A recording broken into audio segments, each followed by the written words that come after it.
Welcome to Shubha's World. இந்த வீடியோல நம்ம டவுன்ஸ் சிண்ட்ரோம் பத்தி பார்க்க போறோம்.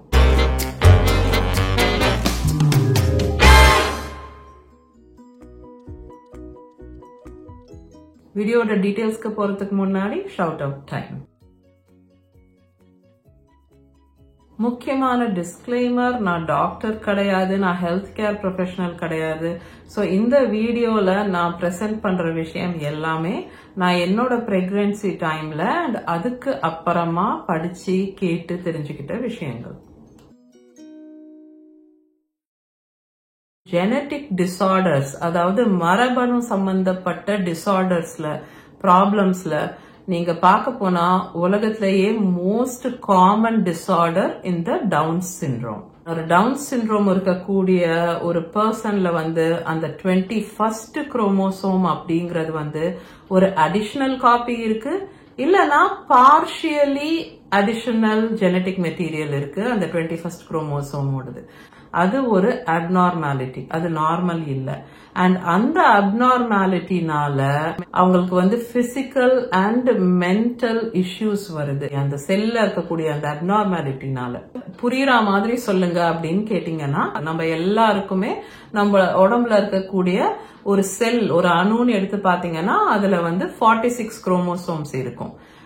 அந்த 46 குரோமோசோம்ஸ் நம்மளுக்கு 23 ஃபாதர் கிட்ட இருந்தும் 23 மதர் கிட்ட இருந்தும் 46 குரோமோசோம்ஸ், இல்லனா 23 பேர்ஸ், 23 ஜோடி குரோமோசோம்ஸ் இருக்கு. இந்த குரோமோசோம்ஸ் அப்படிங்கிறது என்னன்னா, அதுலதான் ஜெனட்டிக் மெட்டீரியல் இருக்கும், ஜீன்ஸ் இருக்கும். மரபணுன்னு சொல்றோம் இல்லையா? ஜீன்ஸ்னா இந்த ப்ளூ கலர்ல போட்டுக்கிறோமே துணி, அந்த ஜீன்ஸ் கிடையாது. இந்த ஜீன்ஸ் வேற. ஸ்பெல்லிங் பாத்தீங்கன்னா GENES, அதாவது மரபணுக்கள். இந்த ஜீன்ஸ் நம்ம எப்படி இருக்க போறோம் பாக்குறதுக்கு, எப்படி நம்மளோட அறிவு இருக்க போகுது, எப்படி நம்மளோட திறமைகள் இருக்க போகுது, நம்மளோட பிசிக்கல் அப்பியரன்ஸ் எப்படி இருக்க போகுது, இது எல்லாத்தையுமே அந்த ஜீன்ஸ் தான் தீர்மானிக்குது. அந்த ஜெனட்டிக் மெட்டீரியல் எல்லாம் அப்படியே டைட்லி பேக்டா இந்த குரோமோசோம்ஸ் அப்படின்ற ஸ்ட்ரக்சர்ஸ்குள்ள இருக்கும். நம்ம எப்படி ஃபார்ம் ஆக போறோம் அண்ட் எப்படி ஃபங்க்ஷன் பண்ண போறோம், இது எல்லாமே அந்த குரோமோசோம்ஸ், அந்த செல்ல இருக்கக்கூடிய அந்த குரோமோசோம்ஸ் தான் தீர்மானிக்குது. சோ ஒரு நார்மல் செல்லா இல்லாம அப்நார்மலா ஒரு செல் ஆகும்போது, அந்த செல் மல்டிப்ளை ஆகி க்ரோ ஆகி டெவலப் ஆகும்போது அது அந்த பர்சனோட பிரெயின், பாடி, இது எல்லாத்தோட ஃபங்க்ஷன்ஸ், இது எல்லாத்தையும் பாதிக்குது. இந்த பாதிப்புங்கிறது ஒரு ரேஞ்ச் இருக்கு. எல்லாருக்கும் ஒரே அளவு பாதிப்பு இருக்கானா? இல்ல, ஒவ்வொருத்தருக்கும் வேறுபடுது எந்த அளவுக்கு இந்த டவுன் சிண்ட்ரோம் பாதிப்பு இருக்கு அப்படிங்கிறது. சில பேருக்கு சிம்டம்ஸ் அண்ட் சிவியாரிட்டி ரொம்ப அதிகமா இருக்கு, அண்ட் சில பேருக்கு ரொம்ப சிவியாரிட்டி இல்லாம இருக்கு. இது யாருக்கு வேணா நடக்கிறதுக்கு வாய்ப்பு இருக்கு. இது நீங்க பண்ண ஏதோ ஒரு ரீசனால இல்ல அது உங்க ஃபால்ட் அந்த மாதிரி கிடையாது. இந்த டவுன் சிண்ட்ரோம் அப்படிங்கிறது 3 டைப்ஸா இருக்கு. First one most common trisomy 21 அப்படின்னு. 95% ஆஃப் கேசஸ் இந்த மாதிரி ட்ரைசோமி 21 கேசஸா இருக்கு டவுன் சிண்ட்ரோமை பொறுத்த வரைக்கும். இதுல என்ன ஆகுதுன்னா, அந்த பேர்லயே இருக்க மாதிரி ட்ரைசோமி 21st குரோமோசோம், ஒரு பேரா இல்லாம 3 குரோமோசோம்ஸ் இருக்கு. as a result 46 குரோமோசோம்ஸ்க்கு பதிலா 47 குரோமோசோம்ஸ் இருக்கும் இந்த மாதிரி ட்ரைசோமி 21 டவுன் சிண்ட்ரோம்ல. Second type translocation Down syndrome. Translocation Down சிண்ட்ரோமை பொறுத்த வரைக்கும் 46 குரோமோசோம்ஸ்க்கு பதிலா 47 குரோமோசோம்ஸ் இருக்கு. Additional 21st chromosome or partial additional 21st chromosome வேற ஒரு குரோமோசோமோட அட்டாச்சா இருக்கு. அதுதான் translocation Down syndrome. Approximately 4% of the Down syndrome cases translocation Down syndrome.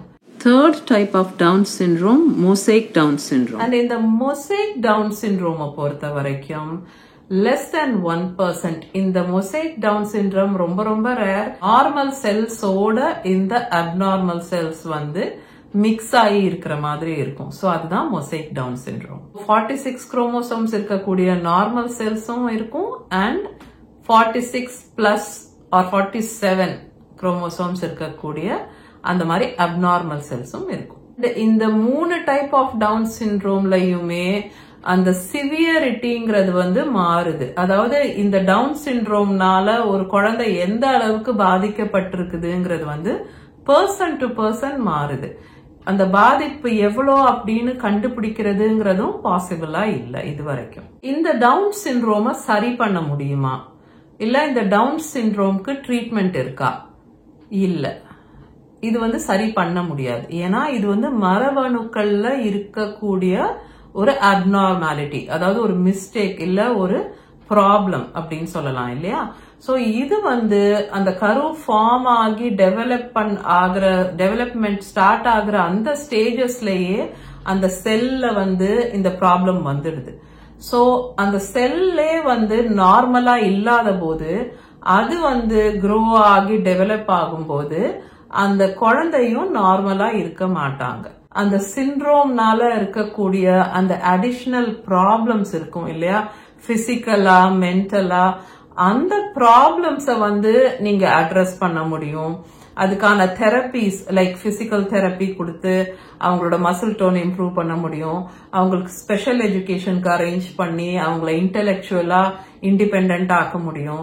So அந்த மாதிரி நீங்க அவங்களுக்கு சப்போர்ட்டிவா ட்ரீட்மெண்ட்ஸ் கொடுக்கறதோ தெரப்பி கொடுக்கறதோ பண்ணி அவங்களுக்கு வந்து அவங்களோட லைஃப் ஸ்டைல வந்து நீங்க இம்ப்ரூவ் பண்ண முடியுமே தவிர அந்த டவுன் சிண்ட்ரோமை வந்து சரி பண்றதோ இல்ல ட்ரீட் பண்றதோ வந்து பாசிபிள் கிடையாது. அப்போ சரி பண்ண முடியாத நார்மலா இல்லாத ஒரு குறையோட இருக்கக்கூடிய குழந்தை வந்து ஏன் இந்த உலகத்துக்கு வந்து கஷ்டப்படணும் அப்படின்னு வந்து சில பேரண்ட்ஸ் நினைக்கலாம். பட் சில பேருக்கு வந்து இது என்னோட குழந்தை, இது எப்படி இருந்தாலும் நான் இந்த குழந்தைய வந்து இந்த உலகத்துக்கு கொண்டு வருவேன் அப்படின்னு அவங்க நினைக்கிறதா இருக்கலாம். இது எல்லாமே டோட்டலி வேலிட். அண்ட் சோ இந்த சாய்ஸ் வந்து உங்களோட பர்சனல் சாய்ஸ். அதனாலதான் வந்து ஸ்கிரீனிங் அண்ட் டெஸ்டிங் பண்றாங்க. சோ நீங்க இந்த பர்சனல் சாய்ஸ் அப்படிங்கறது ஒரு இன்ஃபார்ம்டு சாய்ஸா எடுக்க முடியும். சோ உங்களோட சூழ்நிலை என்னன்னு புரிஞ்சுக்கிட்டு நீங்க அதுக்கு ஏத்த மாதிரி ஒரு முடிவு எடுக்க முடியும். பிரெக்னன்சில இத கண்டுபிடிக்கிறதுக்கு டெஸ்ட்ஸ் இருக்கா, இது வந்து தெரிஞ்சுக்கிறதுக்கு வழி இருக்கானா? எஸ் இருக்கு. அதுதான் ஜெனடிக் ஸ்கிரீனிங்னு சொல்றோம். என்டி ஸ்கேன் எல்லாருமே ரூட்டீனா இப்போ பண்ணிக்கிறாங்க. என்டி ஸ்கேன் பத்தி தனி ஒரு வீடியோ இருக்கு என்னோட சேனல்ல. அந்த வீடியோ வந்து மேல லிங்க் கொடுக்கறேன், டிஸ்கிரிப்ஷன் பாக்ஸ்லயும் லிங்க் கொடுக்கறேன். நீங்க அங்க போய் கிளிக் பண்ணி அந்த வீடியோ பார்க்கலாம். பிரெக்னன்சில பண்ணக்கூடிய டெஸ்டிங் அப்படின்னு பாத்தீங்கன்னா 2 வகையா இருக்கு. இப்ப நான் சொன்ன இந்த என்டி ஸ்கேன் வந்து உங்களுக்கு அது ஒரு ஸ்கிரீனிங் டெஸ்ட். அதோட சேர்ந்து டபுள் மார்க்கர் டெஸ்ட் பண்ணுவாங்க. ரீசன்ட் டைம்ஸ்ல NIPT நான் இன்வேசிவ் ப்ரீனேட்டல் டெஸ்டிங் அப்படின்னு சொல்லி ஒரு ஜெனடிக் ஸ்கிரீனிங் வந்து இப்போ ரொம்ப காமனா ஈஸியா எல்லாருக்கும் ஆக்சசிபிளா இருக்கு. பட் அதுவும் ஒரு ஸ்கிரீனிங் டெஸ்ட் தான். ஆனா அது ரொம்பவே அக்யூரேட் ரிசல்ட்ஸ் கொடுக்குது. NIPT ஸ்கிரீனிங் பத்தியும் ஒரு வீடியோ இருக்கு என்னோட சேனல்ல. நான் அதுவும் வந்து டிஸ்கிரிப்ஷன் பாக்ஸ்ல லிங்க் கொடுக்கறேன், மேலையும் லிங்க் கொடுக்கறேன். சோ இது எல்லாமே வந்து ஸ்கிரீனிங் டெஸ்ட் தான். அந்த ஸ்கிரீனிங் டெஸ்ட்ல வந்து ஸ்கிரீன் பாசிட்டிவ் அப்படின்னு வந்துச்சு, இல்லனா உங்களோட ரிஸ்க் வந்து மாடரேட் ஆர் ஹைன்னு வந்துச்சுன்னா அப்போ உங்க டாக்டர் வந்து உங்களுக்கு டயக்னாஸ்டிக் டெஸ்டிங் வந்து ரெக்கமெண்ட் பண்ணுவாங்க. ஸ்கிரீனிங்க்கும் டயக்னாஸ்டிக்கும் என்ன வித்தியாசம்னா, ஸ்கிரீனிங்ல வந்து உங்க ரிஸ்க் என்ன, உங்க குழந்தைக்கு டவுன் சிண்ட்ரோம் ஆர் வேற ஏதாவது genetic conditions or congenital problems இருக்கிறதுக்கான வாய்ப்பு எவ்வளோன்னு தான் சொல்லுமே தவிர குழந்தைக்கு ப்ராப்ளம் இருக்கு இல்ல அப்படின்ற அந்த கிளியர் ஆன்சர் ஸ்கிரீனிங்ல கிடைக்காது. அது வந்து டயக்னாஸ்டிக் டெஸ்டிங்ல தான் கிடைக்கும். ஆனா டயக்னாஸ்டிக் டெஸ்டிங் வந்து கொஞ்சம் இன்வேசிவ் அண்ட் அதுக்கு கொஞ்சம் ரிஸ்க் இருக்கு அப்படிங்கறதுனால அது எல்லாருக்கும் ரெக்கமெண்டட் கிடையாது. நீங்க டாக்டர் ரெஃபரலோட தான் நீங்க அந்த டயக்னாஸ்டிக் டெஸ்டிங் பண்ண முடியும். டயக்னாஸ்டிக் டெஸ்டிங்கை பொறுத்த வரைக்கும் CVS கோரியானிக் வில்லஸ் சாம்பிளிங் அப்படின்னு சொல்லி ஒரு டெஸ்ட் இருக்கு அண்ட் ஆம்னியோசென்டசிஸ் இருக்கு. ஆம்னியோசென்டசிஸ் நான் இதுக்கு முன்னாடி வீடியோவா நான் போஸ்ட் பண்ணிருக்கேன். சோ நீங்க அதை போய் பார்த்து ஆம்னியோசென்டசிஸ் பத்தி ஃபுல் டீடைல்ஸ் பாத்துக்கலாம். இந்த 2 தாண்டி பப்ஸ் அப்படின்னு ஒரு டெஸ்டும் இருக்கு, பெர்க்யூட்டேனியஸ் அம்பலிக்கல் பிளட் சாம்பிளிங் அப்படின்னு சொல்லிட்டு. பட் ரொம்ப காமனா யூஸ் பண்றது எதுன்னு பாத்தீங்கன்னா ஆம்னியோசென்டசிஸ். இந்த ஸ்கிரீனிங் டெஸ்ட் நெகட்டிவா வந்து அதுக்கப்புறம் டவுன் சிண்ட்ரோம் இருக்கிறதுக்கு சான்ஸ் இருக்கா குழந்தைக்குன்னா எஸ், அன்பார்ச்சுனேட்லி அதுக்கும் வாய்ப்பு இருக்கு. ஏன்னா நான் சொன்ன மாதிரி ஸ்கிரீனிங் டெஸ்ட் வந்து உங்களோட ரிஸ்க் எவ்வளோ இருக்கு, வாய்ப்பு என்ன, அதிகமா கம்மியா அப்படிங்கறதான் வந்து அந்த ஸ்கிரீனிங் டெஸ்ட் சொல்லுமே தவிர அது வந்து ப்ராப்ளம் இருக்கா இல்லையான்னு சொல்ல முடியாது இல்லையா. சோ அக்கேஷனலி ரொம்ப ரேரா அந்த ஸ்கிரீனிங்ல வந்து மிஸ் ஆகி குழந்தைக்கு வந்து ஆக்சுவலா டவுன் சிண்ட்ரோம் இருக்கிறதுக்கான வாய்ப்பும் இருக்கு. இந்த டவுன் சிண்ட்ரோம்கான ரிஸ்க் ஃபேக்டர்ஸ் என்ன, இல்ல இது யாருக்கு அதிகமா வரத்துக்கு வாய்ப்பு இருக்கு அப்படின்ட்டு பார்க்கலாம். நான் முன்ன சொன்ன மாதிரி இது யாருக்கு வேணா நடக்கலாம். சில ரிஸ்க் ஃபேக்டர்ஸ் இருக்கும்போது இதுக்கான சான்சஸ் வந்து இன்க்ரீஸ்டா இருக்கு. அது என்னன்னு பாத்தீங்கன்னா மெட்டர்னல் ஏஜ். சோ அந்த பிரெக்னன்சிங்கிறது வந்து ஒரு 35க்கு மேல ஆகும்போது இதுக்கான ரிஸ்க்ஸ் வந்து கொஞ்சமா இன்க்ரீஸ் ஆகுது. ஏஜ் இன்க்ரீஸ் ஆக ஆக அந்த ரிஸ்க் ஃபார் டவுன் சிண்ட்ரோமும் இன்க்ரீஸ் ஆகுது. இன்னொரு ரிஸ்க் ஃபேக்டர் வந்து ஆல்ரெடி உங்களுக்கு டவுன் சிண்ட்ரோம் இருக்கக்கூடிய ஒரு பேபி இருக்கு அப்படின்னா அடுத்தடுத்த குழந்தைங்களுக்கும் அந்த டவுன் சிண்ட்ரோம்கான ரிஸ்க்ஸ் வந்து ஹையா இருக்கு. இன்கேஸ் பிரெக்னன்சில டிடெக்ட் பண்ணாம விட்டுட்டாங்க, ஆனா குழந்தை பிறந்த அப்புறம் அவங்களுக்கு வந்து டவுன் சிண்ட்ரோம் இருக்கலாம் அப்படின்னு டவுட்ஸ் இருந்ததுன்னா அவங்க எப்படி கண்டுபிடிப்பாங்க, இல்ல எப்படி டயக்னாஸ் பண்ணுவாங்க குழந்தைய பார்த்து அப்படின்னு பாத்தீங்கன்னா சில கேரக்டரிஸ்டிக்ஸ் இருக்கு, சில ஃபீச்சர்ஸ் இருக்கு டவுன் சிண்ட்ரோம் பேபிஸ்க்கு. ஆல்சோ அவங்க குழந்தையோட செல்ஸ் எடுத்து டெஸ்ட் பண்ணும் போதும் அவங்களுக்கு தெரிய வரும்.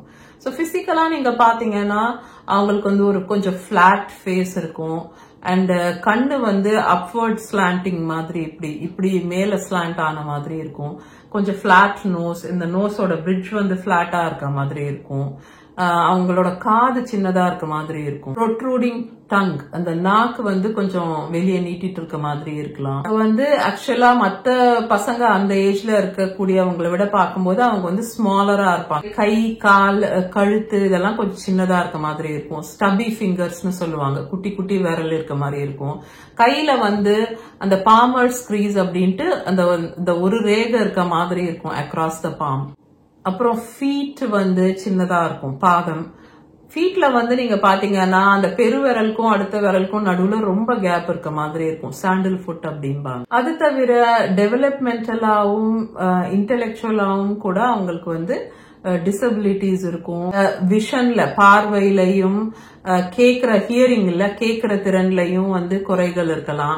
அதே மாதிரி அவங்களுக்கு நிறைய நேரம் கான்ஜெனிட்டல் ஹார்ட் ப்ராப்ளம்ஸ் இருக்கும். ஸோ பிறக்கும் போதே ஹார்ட்ல இஷ்யூஸ் இருக்கலாம், பிளட்ல இஷ்யூஸ் இருக்கலாம், தைராய்டு ப்ராப்ளம்ஸ் இருக்கலாம், அப்ஸ்ட்ரக்டிவ் ஸ்லீப் ஆப்னியா, இன்டெலெக்சுவல் டிசபிலிட்டிஸும் இருக்கும். அண்ட் அல்சைமர்ஸ்க்கான ரிஸ்க் வந்து டவுன் சிண்ட்ரோம் இருக்கவங்கல வந்து ஹையரா இருக்கு அப்படின்றாங்க. டவுன் சிண்ட்ரோம் இருக்கிறவங்களுக்கு வந்து life long care and support வந்து தேவைப்படுறதுக்கான வாய்ப்பு இருக்கு. பிசிக்கல் தெரப்பி கொடுக்கறாங்க, மசில் டோன் இம்ப்ரூவ் பண்றதுக்கும், மைல் ஸ்டோன்ஸ் எல்லாம் கொஞ்சம் பெட்டரா வந்து ரீச் பண்றதுக்கும். அதை தவிர ஸ்பெஷல் எஜுகேஷன் கொடுக்கறது, speech therapy, behavioural therapy, occupational therapy இதெல்லாம் அவைலபிளா இருக்கு அவங்களுக்கு அவங்களோட லைஃப் ஸ்டைல இம்ப்ரூவ் பண்றதுக்கு. அது தாண்டி மெடிக்கலா அவங்களுக்கு இருக்கக்கூடிய இஷ்யூஸ அட்ரஸ் பண்றதுக்கான ட்ரீட்மெண்ட் ஆப்ஷன்ஸும் இப்போ ரொம்ப நல்லா இருக்கு. லைஃப் ஸ்பேன் வந்து ஒரு 60 years அண்ட் ஓல்டர் அப்படின்னு சொல்றாங்க. பட் எல்லாருனாலையும் அதை வந்து அஃபோர்ட் பண்ண முடியுமா, அதாவது அதை செலவு பண்றதுக்கும் அந்த குழந்தையோட மெனக்கெட்டு இதெல்லாம் கரெக்டா பண்றதுக்கும் உங்களுக்கு முடியுமா, உங்களுக்கு அந்த சாய்ஸ் வேணுமா அப்படிங்கறது வந்து உங்களோட பர்சனல் டெசிஷன் தான். அண்ட் அதனாலதான் நீங்க இன்ஃபார்ம்டு டெசிஷன் எடுக்கணுங்கிறதுக்காக இந்த ஸ்கிரீனிங் டெஸ்ட் பண்றாங்க. அண்ட் ஸ்கிரீனிங்ல பாசிட்டிவ்னு வரும்போது டயக்னாஸ்டிக் டெஸ்டிங் பண்ணி குழந்தை நார்மலா இல்லையா அப்படிங்கறதெல்லாம் கண்டுபிடிக்கிறதுக்கு காரணம் வந்து இன்ஃபார்ம்டு டெசிஷன் நீங்க எடுக்கணும் அப்படிங்கிறதுக்கு தான். ஓகே, அதோட நம்ம வீடியோட எண்டுக்கு வந்துட்டோம். உங்களுக்கு ஏதாவது டவுட்ஸ் ஆர் क्वेश्चंस இருக்குன்னா கமெண்ட்ஸ்ல சொல்லுங்க. நான் எல்லா கமெண்ட்ஸ்க்கும் ரெஸ்பாண்ட் பண்ணுவேன். எல்லாரையும் நான் இன்னொரு வீடியோல மீட் பண்றேன். until then take care.